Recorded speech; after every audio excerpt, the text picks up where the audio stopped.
So I felt like to stay around ball, I needed to be a coach. And I felt like I was called to do that. I really felt like God called me to be a coach. And I can remember sitting at a church revival one time, and I felt like the Holy Spirit was tapping me on the shoulder saying, you need to be a preacher. And I'm like, well, I can't be no preacher, man. I can't be no, you done called the wrong dude. I can't be a preacher.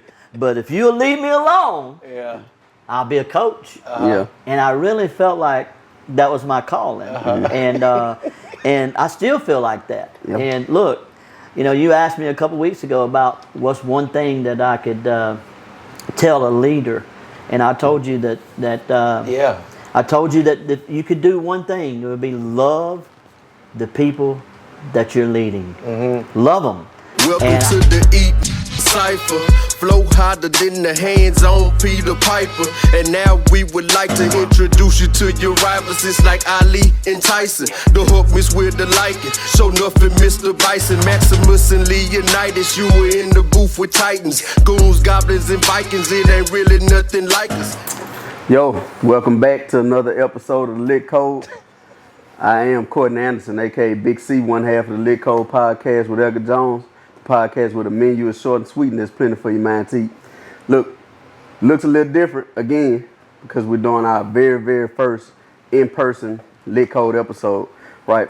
Before I get started, I want to thank each and every person for watching, listening, a minute, an hour, however long you've been doing it, man. We appreciate y'all. Keep watching us, keep liking, keep sharing. We do have a very, very special guest today. Somebody that's special to Edgar and myself. He would be the, fourth coach I ever had. But he started coaching me at a time when I was turning from a boy into a man, and I learned a whole lot from this guy. And went on an incredible run. I was a part of something special with him. Raven football always has been something special, but when I first got there, my freshman year, we were losing. Like we were 1-9. And then Coach Brown left that year. Scott Martin came.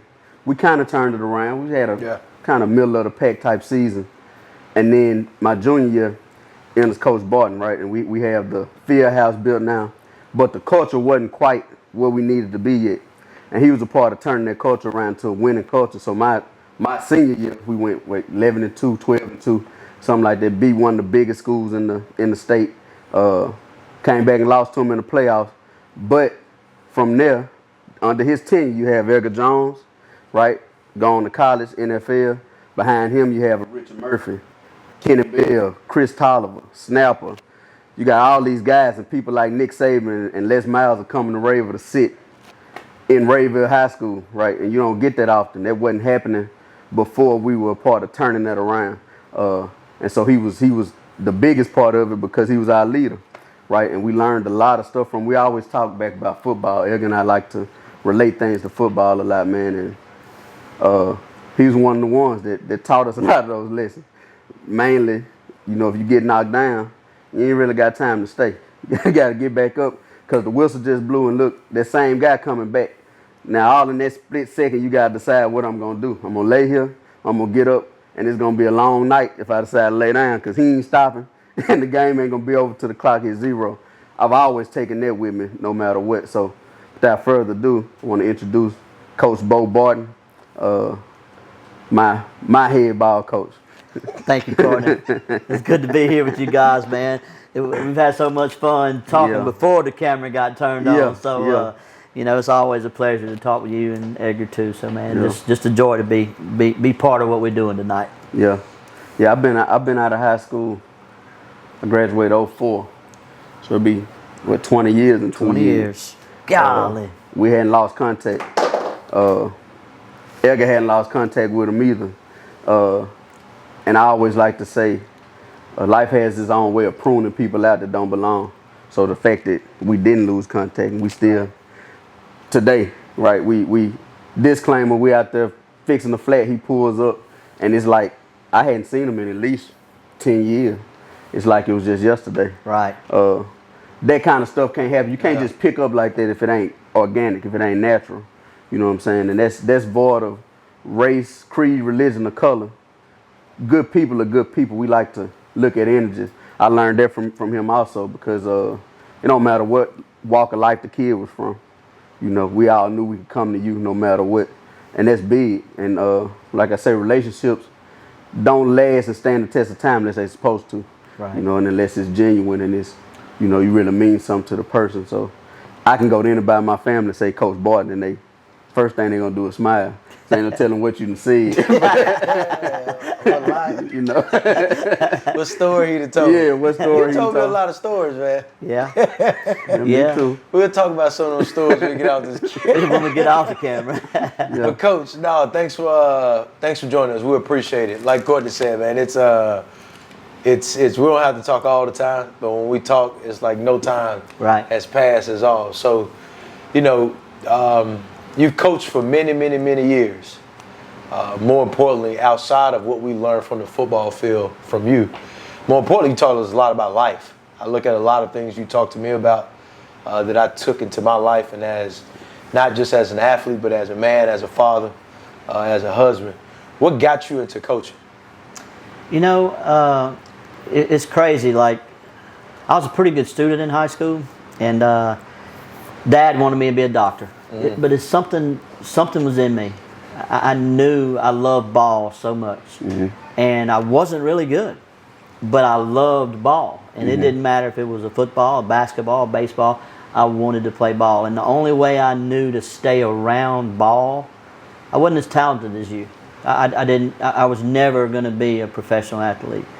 I wasn't as talented as you. I started very few games in high school, but I loved playing ball, so I felt like to stay around ball, I needed to be a coach. And I felt like I was called to do that. I really felt like God called me to be a coach.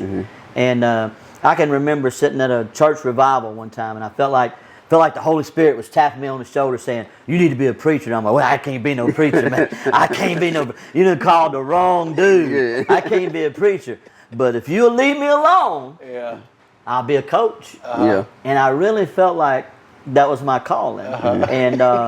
And I still feel like that. And look, you know, you asked me a couple weeks ago about what's one thing that I could tell a leader, and I told you I told you that you could do one thing. It would be love the people that you're leading.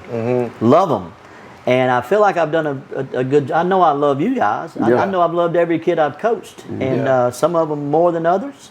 And I've coached some of them different, and some of them harder, and expected more, and that's just part of it. But and then the other thing was, you know, just don't love them more than you love your own family. That was the. I asked you what was one of the things you had to be careful of. Careful of, exactly. And that's important. I mean, you know, old guy named Bobby Bowden went to a coaching clinic. Listened to Bobby Bowden speak one time, and he said, "God, family, in football." So I would tell you, God, family, job. I mean, it's the same thing. And so that's what got me into coaching. I just felt like, you know, I was called to do that. And I love it. I love helping people and loving people. And I think it's genuine. I mean, I care about people. So when you got into it, Coach, what was because at the start of stuff is usually the roughest time. So if you can remember, what was your roughest part of transitioning into actually? You know, when I first started, it was 1991, and a teacher made $15,000-$16,000 a year. And you know, that age of, you know, where we grew up, that's when that shove college down your throat. Everybody's got to go to college, even the girls. You know, everybody's got to get that degree. You got to make money. I hate to say it, but my generation started all that. And so $15,000-$16,000 a year, raise a family on that. And I'm like, oh God, I got to do something else. I want to get married. I want to have children. I want to have things in life like everyone else does too. And that $15,000-$16,000 a year just wasn't cutting it. So about 2 years, man, I did everything but coach. I sold insurance. I sold cars. I worked for Terminix. I did 7 or 8. I worked for a plumber. I did all kind of things trying to figure out what to do other than what I was actually called to do. And whenever this man named Ray Gambino, who was a head coach at Wasman, Hall of Fame coach, called me out of the blue and said, "Hey man, I just took over at St. Frederick. I hear you might be looking for a job, and And I went and interviewed with Ray Gambino, and I've never been the same since. Because he was one of those people that loved his people. And I saw that, and I grabbed a hold to that. And you know what, Edgar, Courtney, that's when I became happy. When I realized, you know what, this is what I was called to do. This is what I'm supposed to do. Now, either you're going to get on the bus with me, or I don't need you in my life. Yeah. And when I finally grabbed a hold to that, I did pretty good at it, you know. So, but that was my biggest obstacle. It's probably looking at the money instead of looking at the lives I might have a chance to change. Well, let's talk about that for a second, because a couple minutes ago you said that your generation was a generation that was chasing money, chasing money, chasing money.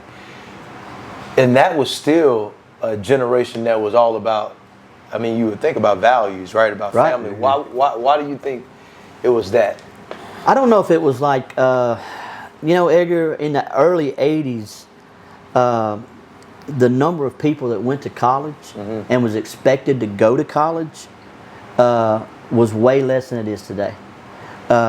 You know, I've been to a lot of graduations over the years where families, where young men and young women graduated from high school, was the first young man or woman that graduated from high school in their family. I was the first person in my family to graduate from college. And it was like, I can remember, hey, I'm second year in college, and grandparents saying, how come you ain't got a full-time job? You need to go to work. You need to do this. And I'm like, I'm barely getting by 20 hours a week, busting a butt, just like you have in your own college days. And they're sitting there going, you need to go get a job. And that was the way they thought. But for some reason or another, you know, my group, 80s, 80s babies, we'll call them, we started that, let's go to college, let's go to college, let's go to college. And now I'm so anti-college.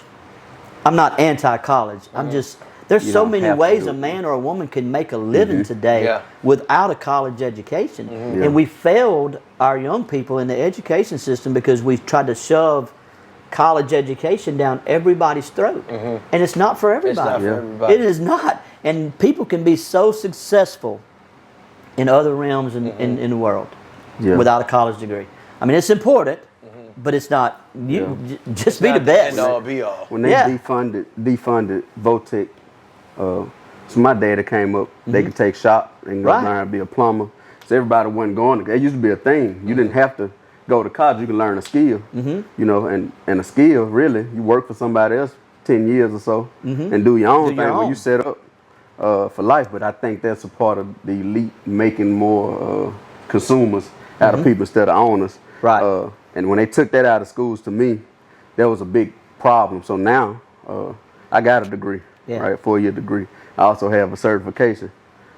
They took me 2 weeks to get, really, and I needed to work and get some experience. I got that cert, 2 weeks, $2,500. If I add up what I made from that degree versus what I made with this cert, it ain't even close. Ain't even close. You know, and so I try to tell a lot of kids that, Egg and I even talk about doing I don't know if it'd be called a scholarship if they go into a trade school with it, but you know, all the scholarships out there for kids going to university. Right. I'm like, well, what about the kids who want to go learn how to drive trucks or HVAC or any of this stuff? Coming up, they don't teach you the truck drivers make money like that. Truck drivers make bank, you know, especially when you got your own. Right. You know what I'm saying? Or the guys is hot shotting. The plumb, I mean, let your septic system back up. You're gonna call the plumber. Find out how much it costs.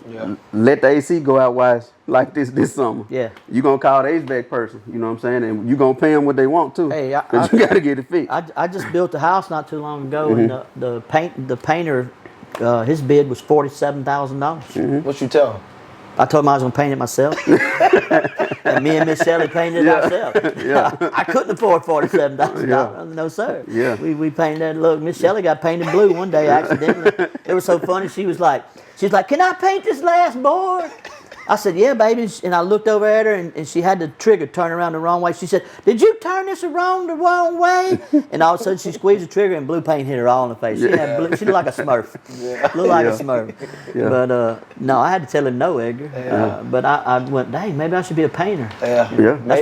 That's what my dad was growing up. He was a painter. So. That's a skill in itself. Yes, sir. It is. Yeah, you can make a lot of money doing that. A lot of patience doing that. Yes, sir. Yeah, and I don't got it. Yeah, me I'm a either. demolition man. I ain't paid.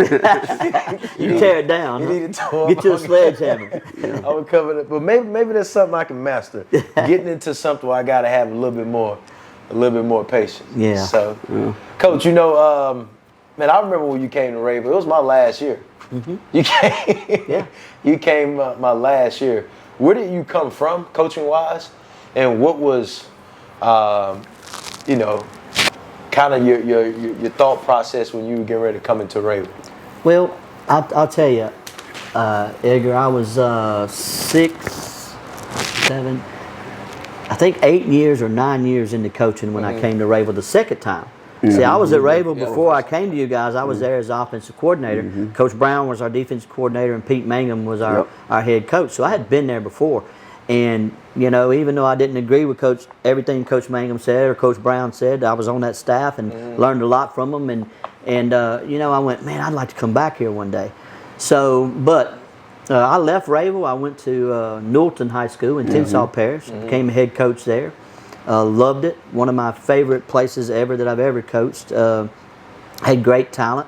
If I knew later what I knew then, or let me re-say that. If I'd have known then what I grew into, I'd have won state championship there. They were just there at Tenshaw Parish, at Newellton. Why is that? Talent, so much talent. I had probably, let's see, Keith Thomas played at ULM. Chris Washington went to Northwestern. No, Chris Washington went to Tulane. Okay. Derek Frazier went to Southern Arkansas. Leslie Bradley went to Arkansas Monticello. Calvin Brooks went to Grambling. So on that team, in 2 years, I had 6 or 7 kids go play college football. They were a talented bunch of young men. And so I went there, and then I went to Bastrop, coached under Coach Bradshaw for 2 years. Went to Ouachita, which at Ouachita I gained a lot of valuable knowledge. There was 4 guys that had come off a couple state championships from West Monroe that I got to work with, and then that Ouachita staff was outstanding. And I just soaked in as much as I could, and then the Ravel job came open, and Coach Lewis called me. Scott Martin had just left and went back to Ponchatoula, and Coach Lewis called me, and I went in and jumped in their feet first. And I wish I could tell you that all of that was my ideas, but I borrowed things from West Monroe and Ouachita and Bastrop and those places. I mean, the summer jobs that we got for kids at Ravel. I mean, at one time, me, Reverend Smith, and Harry Lewis, we had 20-something kids working in the summer. Yeah, I worked at the pool. Yes, I mean, we had them working everywhere. Hospital. And you know what? If you wasn't a football player and you wasn't making your good grades and you wasn't doing right, you didn't get one of those jobs. And we did all that, but that came from Coach Bradshaw. We did that at Bastrop, and putting kids in the truck and hauling them all over and calling and sending out videos. That came from Coach Bradshaw. That's something I learned from him. So, you know, I just say God put me in different places to teach me to the point where when I got there, that I was prepared and ready to help. And I'll say this about Ravel. Look, we identified young men early as to people that we thought would have a chance to make it. And then, look, between the preachers in town, some of the Sunday school teachers, the moms, the teachers at the school, you know, you knew when you were supposed to take the ACT. You knew you had to make A's and B's in your freshman year. And that was why we were able to get those kids out of there, is they got identified, and then they got pushed in that direction. And with the community involved, you know, hey, Richard's not doing what he needs to be doing here. And you know, so Richard gets taught at home. Richard gets fussed at home. Richard gets fussed at school. Richard gets encouraged at home and school. And we get that straight. You know, people don't know it, and I don't think he would mind me telling them, but Richard Murphy took that ACT 5 times to get eligible. Okay? Not only did he do that, but we had some people in the community that paid for Richard to go to Sylvan Learning Center to learn how to take the tests. And he did it. I didn't do that. I just gave him an arm to do it with, and so did other folks in the community. And so that's what we did. It was like, so we kind of learned everything from all these other folks, and then we involved that community. Look, man, that was what the best thing about going at Ravel when I was there was everybody was involved with these young men and trying to make them better. from the mayor to the economic developer to the junior high principals to the school board. Yeah. I mean, we talked about the school board members earlier, Claude Miner and Bob Adams. Those two guys love Rayville, and that was big, you know. And so, you know, just thankful I was able to be there, man, to be part of all that. Yeah, you know, it's interesting to hear you talk about different phases in your life, and you were underneath this coach, and then you were underneath this coach, and then you had experience with this coach, whether it was good or bad. Right. I mean, I think we all can look at different seasons we've been in our life and different places we've been at when we've had different experiences, whether they were good or bad. But, you know, one thing I heard you say is that you just took in that information. Right. Right? Like, you know, God placed you in this position, this position, this position. You just gathered bits and pieces from here and there, whether it was don't do this or do, or do this. Right. All right. And then and then you come into a place and come into Rayville, and you basically take a little bit of different experiences and then your own different experience of what you've seen actually work. And then being able to not do it by yourself, but to have people surrounded around you to continue to help you. Right. And it's each part of the body, right? You know, each part of the body is important. The body is one. And that's really what you talked about of each part of the body was extremely important. It came together to be one, to be able to help all those youngsters out. Yeah. You know, I want to say this. I reflected for a few moments on the way over here thinking about you guys and many others that we were part of all that. And I think about, sometimes I like to ask myself, and I've probably asked each of you this before, what's your fondest memory and what's your biggest regret? It's the same kind of thought that you asked me a couple weeks ago about something, but you know, I think, you know, one thing I wish I could have changed at Rayville, and me and Coach Alvin Smith talked about this. We were so gung-ho and so caught up on building a program, and we did. We built a program that was right there with the Washita's and Nevilles and West Monroes and Bastrup's and all that. But we were so gung-ho and so caught up on winning that state championship that until I left, Edgar, Courtney, I didn't realize what we accomplished. You know, we go 10-2 and be so aggravated because Parkview Baptist beat you in the semifinals. So mad that you forgot that you went 12-2 or 10. Yeah, I mean, you forget. And to think back of all the young men, not everybody went to college, stayed in college 4 years, played in it, but so many people went to work at Walmart and went to work at this plant or that plant. And, you know, I mean, I look at some of you guys and where you're working, and, you know, one of the things I'm most proud of is that you're out there working. And how many young men have you helped out there? You know, and I'm going, that was part of what we taught. That guy's in the trenches with you. 10 years from now, he needs a job, you get him a job. You help him, that's your partner, that's your buddy, you grew up with him. But, you know, my biggest regret is like not just enjoying and living in that moment. Living in that moment of what we accomplished, man. We went 11-2 twice. 12-2 twice. I mean, you just go. That's a challenge, though. Yeah. It's difficult because one thing that sports teaches you is that no season's the same. When you have those players that leave, every year is different. Right. It's a different opponent you got to deal with, whether it's the opposing team or in-house. You having players that's graduating and they're leaving, you know, so trying to find that fine line of what is the objective. Is it to crawl out of this hole? We've been 0-16 and now we want to be 10-2. Yeah. Or hey, is it we want to win a championship? And I think there's something to say about, to your point of just, you know, the gratitude of, hey man, let's just kind of pull back from the trees, pull back from the forest and look at the trees a little bit. Right. And say, hey man, we 11-2. Yeah. And how do we build on that? You know, it's because we chase that championship and we want that championship. I think also too what can happen is we don't celebrate those small wins. And then we're never teaching ourselves on how to celebrate that. So as soon as the season's over with now, it's like, you know, we spent so much time on what we didn't accomplish rather than thinking about what did we accomplish. You know, what did we do? Let me tell you, it's like, I look back on it and it's so simple now. Like, you realize, okay, when I came to Rayville, it was like, man, you got to get Oak Grove off the schedule. Mm-hmm. You realize in 10 years, we beat Oak Grove 8 out of 10 years? Mm-hmm. Mm-hmm. You realize you got to get OCS off the schedule. Mm-hmm. You realize OCS took us off schedule and would not play us no more? Mm-hmm. Sterlington, as good as Sterlington is now, you know, we beat them 5 years in a row. Now, the first 4 years, it was 2-2. But we beat them cats 5 years in a row where they wouldn't even play us no more. I went to Caldwell, they was on schedule. I beat them 2 years in a row, they took us off schedule. Yeah. We built that thing as a community, and that's the thing we did. There was so much community involvement.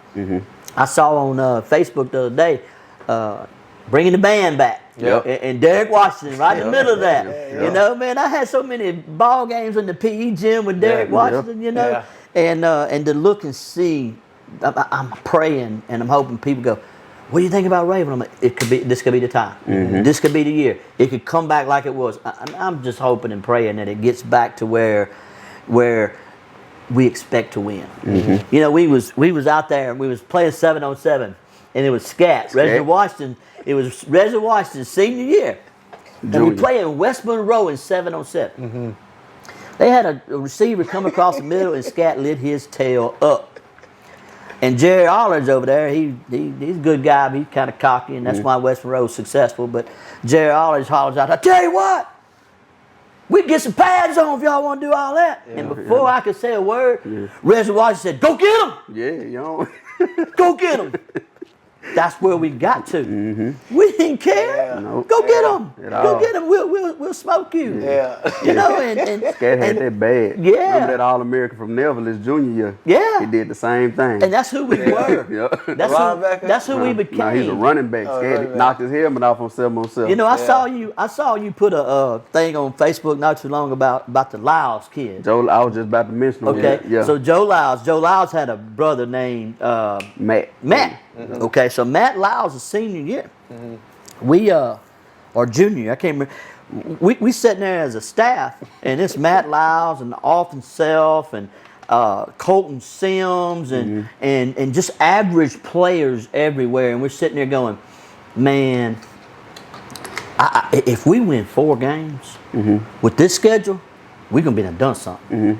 That bunch of boys went 9-4. 9-4. And you know what I always put that on? I put that on you guys. I put that on what was built to that point where those guys went, we ain't going 5-5. Yeah. we gonna win state championship. Them boys actually thought they was gonna win the state championship, and we weren't good enough to win it. But to win 9, and those are the things that I wish I had been able to see, Edgar, when I was in the middle of all that, just how good that group of boys actually did. And you know, you look at that and you go, wow, look what they accomplished. But because we're sitting there, state championship, we didn't see it until we passed it up. So how do you see that now in life? Obviously, I mean, you're not coaching right now, right? But that's just not in sports. I mean, you know, as a father, you know, as a grandfather, like just life is still going. How do you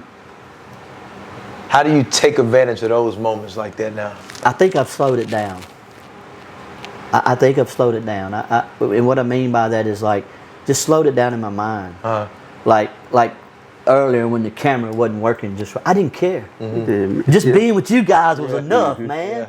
Just being in that moment right there was enough for me. Whether we got to do this show or not, just getting to hang out with Courtney, getting to hang out with you, you know, to be here in this moment. It's like, so I think life has kind of just slowed me down a little bit to where I go, enjoy that. Enjoy that right there. That's what you need to enjoy. Because we ain't promised tomorrow. We know that. Yeah. Absolutely. We know that. So, and I think I've learned that a little bit more in the last 10, 15 years. Yeah.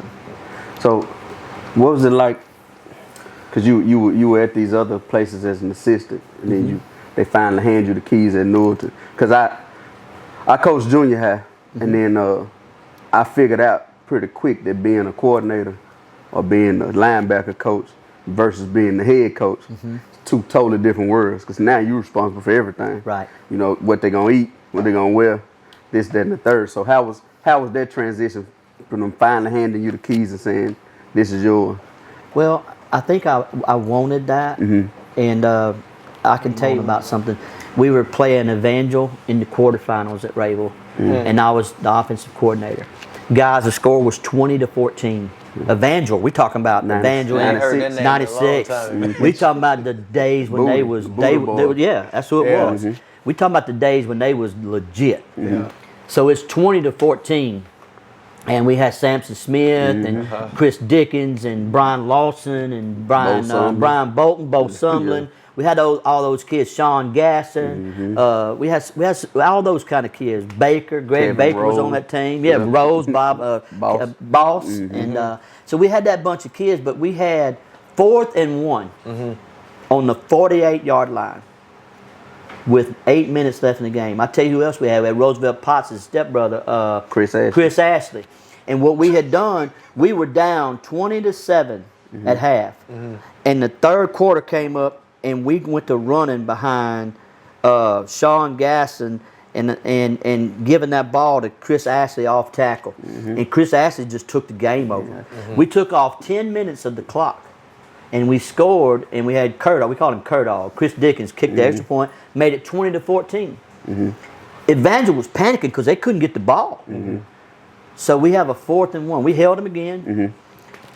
We had a 4th and 1 with 8 minutes left in the game on our 48. And I wanted to go for it. We've been playing great defense. And Coach Brown obviously wanted to punt because he'd been playing great defense. Coach Brown wanting to punt, Coach Barton wanting to go, and Coach Mangum standing in the middle. And he don't know what to do. And I'm like, Coach, we got to go for it. We can make this. We make this. We're going to eat the clock up. And he looked at me and he goes, you ain't the damn head coach. Light bulb. Boop. Light bulb came on. We punted the ball. The first play from scrimmage, they run a wheel route for a touchdown and went up 28-14 on us. And my whole game plan had to change now. Because now we're down 2 scores with 7 minutes. And we tried to throw the ball, and they intercepted, and it just went downhill from there. But in that moment, right there, you asked me what was the transition like? I went, I want to be the guy making the call.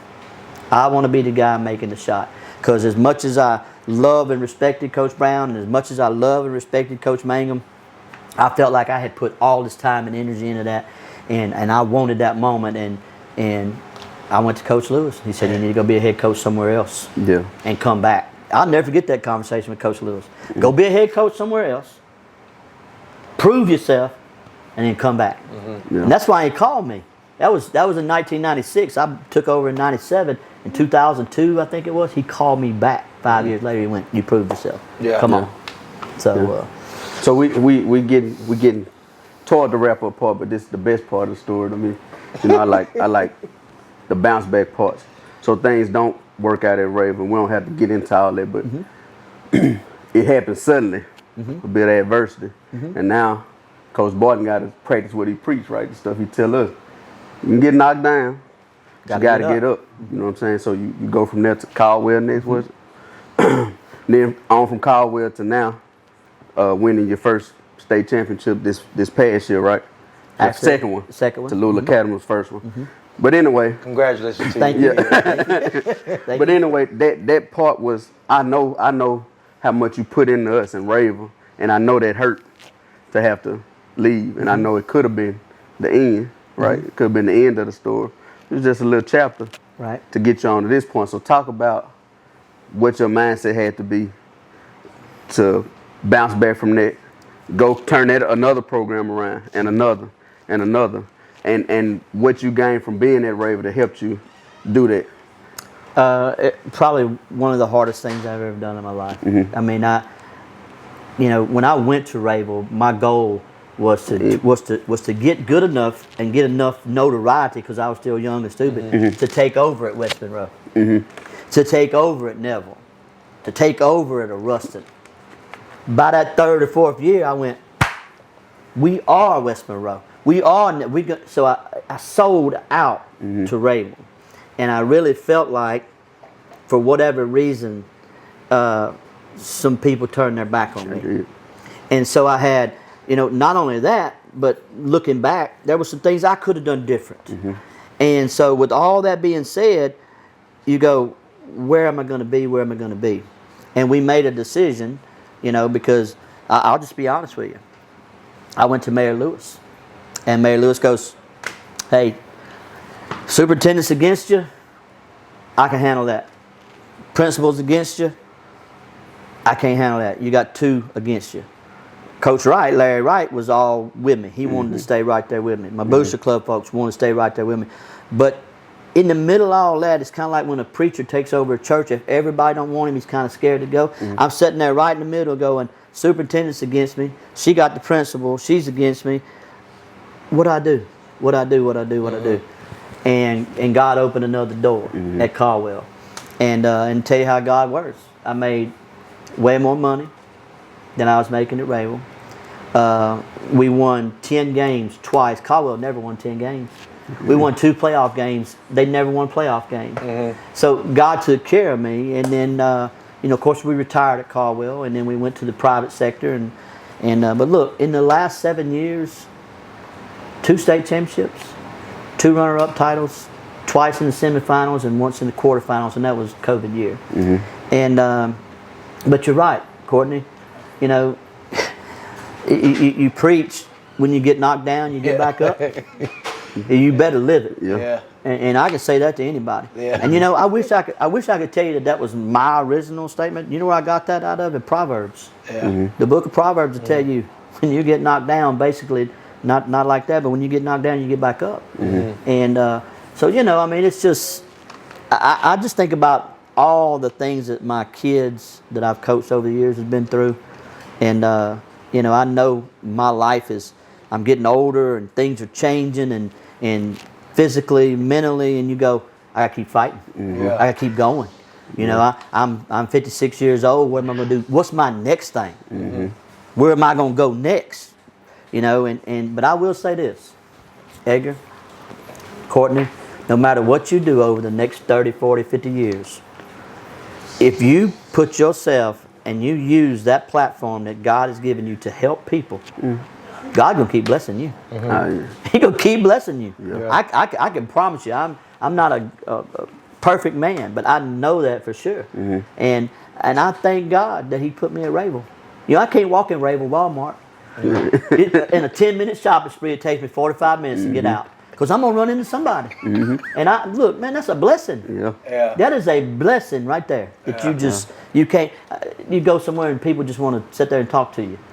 You know? PE kids. PE kids. Hey, I don't know how much longer we got, but I want to ask y'all, what's your favorite memory? Coach, with me being with you at Rayville, can you and he gets an advantage because he gets to think about it for a minute. I already got it. You already got it? I've never shared this with you. Okay, let's let Edgar go first then, Courtney, so you can think a minute. You only had me for 1 year. Right. And you remember what happened with me with the basketball team. Yeah. My season ended short. I remember. fairly short. And during that time, man, I felt like a lot of people turned their back on me. Right. And you know, I got some very honest words that I needed to hear. You know, but when that happened, I didn't know exactly what was going to happen, as far as me going to college, basketball or football. And I remember I came into your office, and you told me sit down. You said, "Tell me what happened." And I told you what happened, and you told me I was wrong. And then you gave me a hug, and you was like, "Hey, go in there in the weight room. We'll get this all taken care of and straightened out." And basically what you did from that point is you took me on my recruiting trips. And you never turned your back on me. Right. You know, you slapped me on my hand and told me that, hey, you're wrong for this, but you extended your love and your grace, man. And just that was huge because I didn't have a lot of football scholarship offers.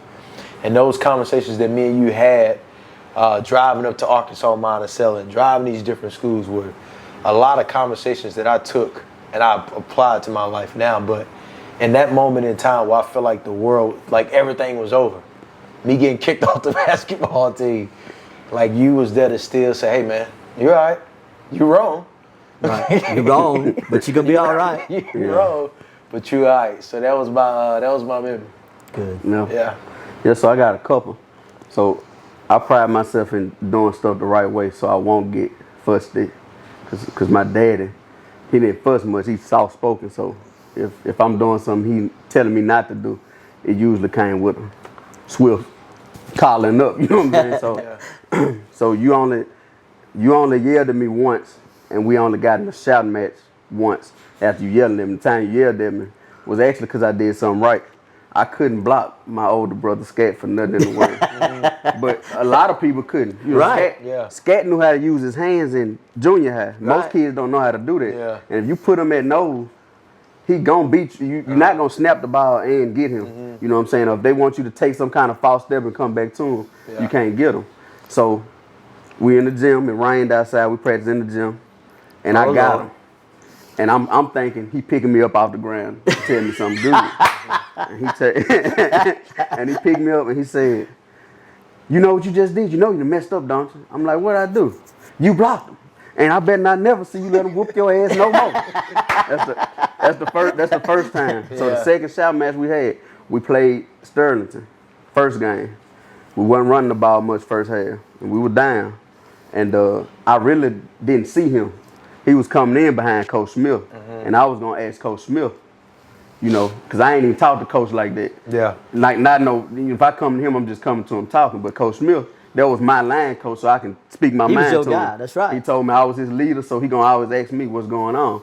So I'm asking Coach Smith, but you know Coach Smith, huge. Yeah. You can't see his little ass walking behind him. So I'm like, "Coach, why we ain't running the damn ball?" Yeah. And he took 2 steps by me, and there was him. I'm sitting down, he eye-to-eye. "Well, can't we run the goddamn ball? Can't we run?" And I'm like, "Hey, we got Richard Murphy?" And we went back and forth. But his halftime speech was, "We gonna come out and we gonna run the damn ball." Yeah. And he told me, "You better have your running shoes on, because we gonna pull you." He used to always come behind me and slap me on the ass and talk about this is my big ass. I can run behind this anytime.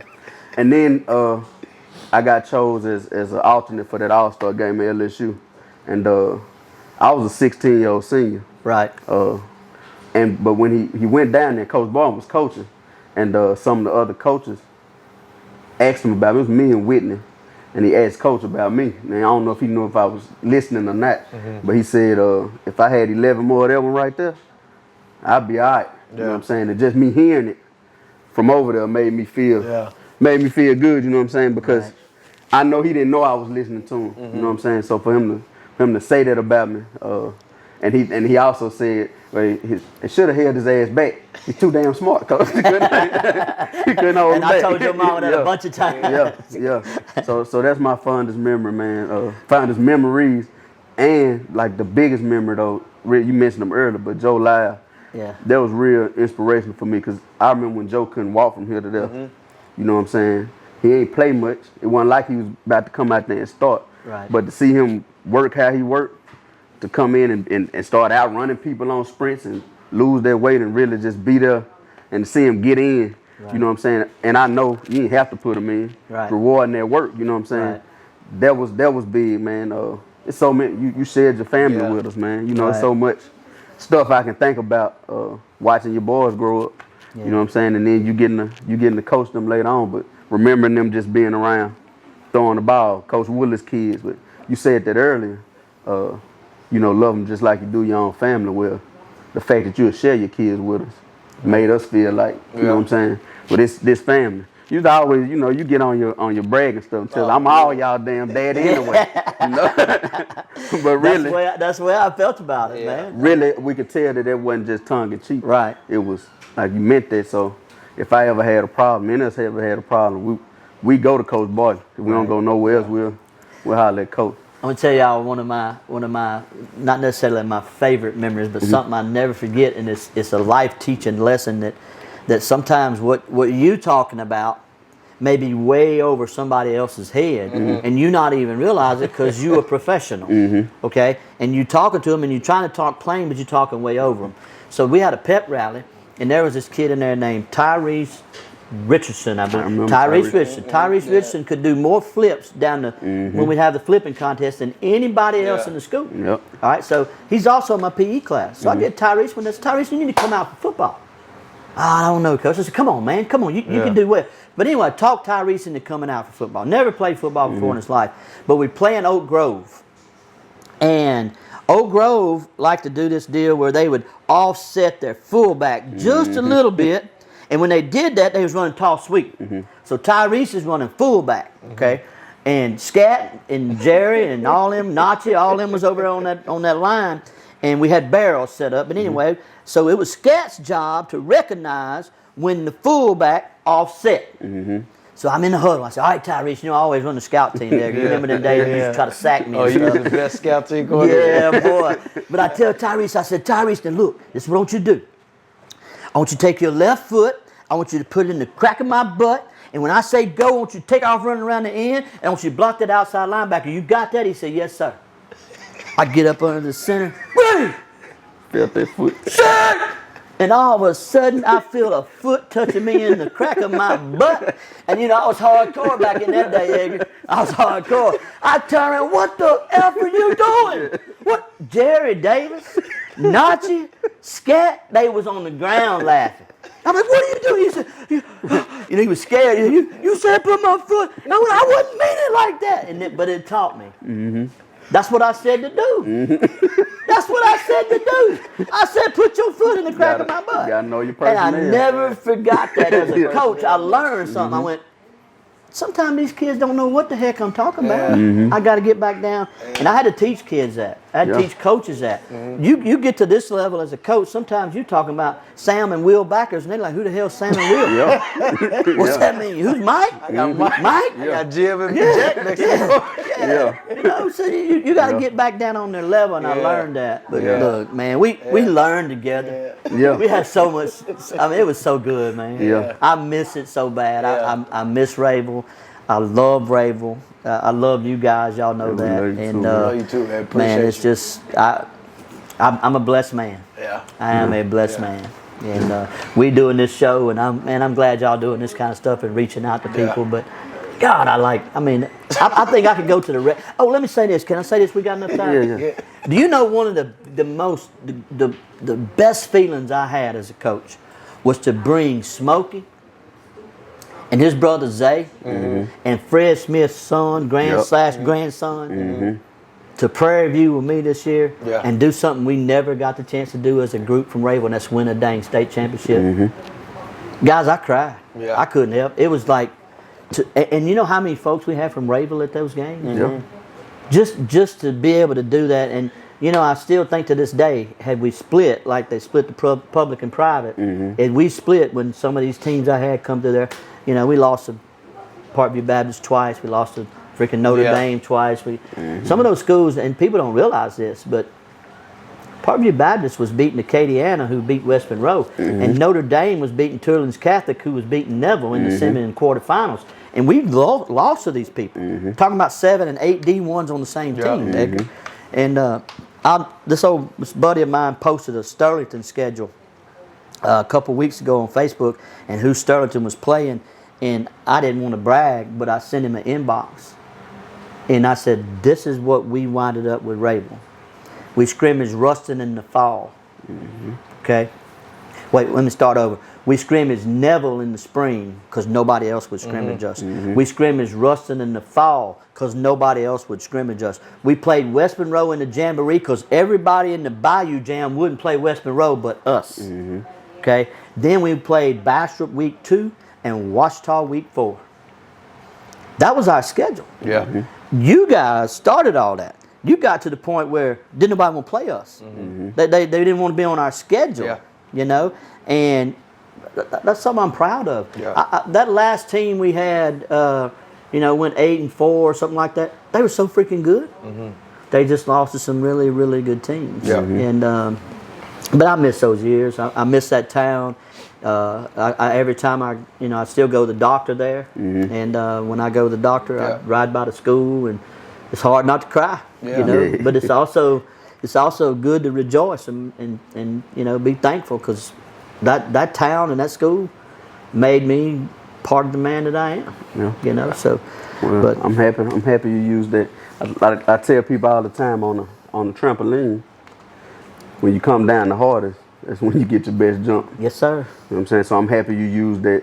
Was supposed to be a fall for you, like you said, made more money, turned another school around eventually to this point we at now. I'm happy what some people meant to be your downfall. I was hoping you turned your ankles when you jumped down there, but you sprung on up. I'm happy you didn't let it, because we still watch you to this day. We always You talked about it earlier, taking a little bit from here and there. Something I tell my son, he only 5. He might not understand it now, but I always tell him, because once you tell him something once, he feels like he got it. He don't want no help. And I tell him the smartest man in the world is only smart because he's willing to learn a lot. Right. And that's the only reason he's willing to listen and learn from different places and take it and then put his own spin on it.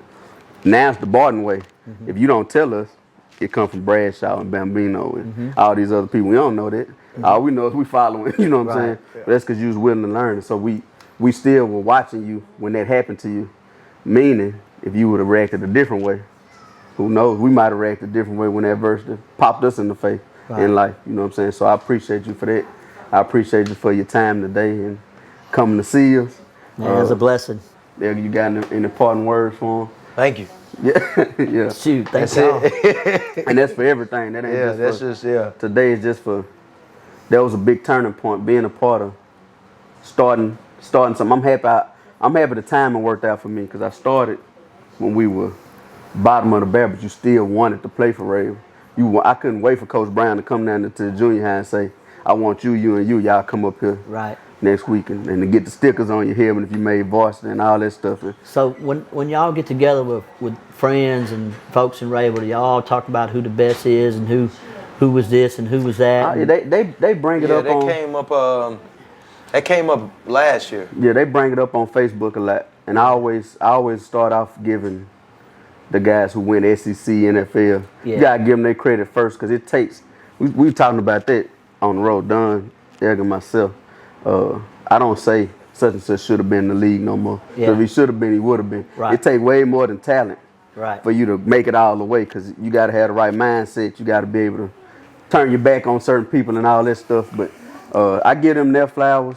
I speak about people might not know, like a Tron Webster. Mm-hmm. I talk about Ortez Nichols. Right. I don't think a lot of people know how good he was. Yeah. You know, you got your obviouses, your Murphys, Tollivers, Chad Ricks. They don't, you know what I'm saying? Head Kelly. There's certain Jared Davis. Yeah. You know what I'm saying? There's certain people you got to, Nachi, you got to put Boss Rose. You got to. Certain people you got to talk about, and I don't think you can quantify and say who was the best because all of us picked up. Right. We wanted to play because that person in front of us. You know what I'm saying? And when I actually addressed it, because it was going on Facebook about who's the best D lineman, and who's the best receiver, who's the best quarterback, and when I talked about it, it's I look at it like when you look at a good-looking house. You know, you look at the external of the house, and then you probably go inside and you look at the internal of the house, and the internal of the house is nice. But if the foundation is raggedy, right, that house, none of that matters at all. Right. You know, for me, the foundation that was set was all these different people that y'all just talked about, all the ones that came before me, that as a little kid, when I was looking through the fence, looking at them, they just did everything hard. Right.